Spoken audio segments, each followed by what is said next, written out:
शाळा परिसरातील अवैध धंदे बंद करा, छत्रपती शिवाजी प्रशालेची मागणी।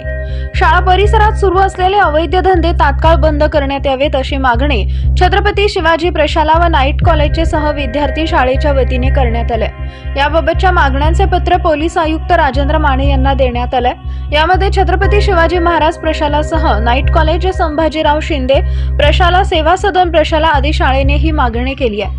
जुनी मिल कंपाऊंड व सुपर मार्केट या भागातील अवैध धंद्यांमुळे आमच्या विद्यार्थ्यांना त्रास होत आहे, त्यामुळे हे धंदे त्वरित बंद करून विद्यार्थ्यांची होणाऱ्या त्रासातून सुटका करावी अशी मागणी या निवेदनाद्वारे करण्यात आली आहे। या निवेदनावर प्राचार्य डॉक्टर अनिल बारबोले, प्राचार्य राजेंद्र शिंदे, श्रीपती जगदाळे, सुरेश जगताप, दत्तात्रय सुतार, दत्ता भोसले आदींनी मागणी केली आहे।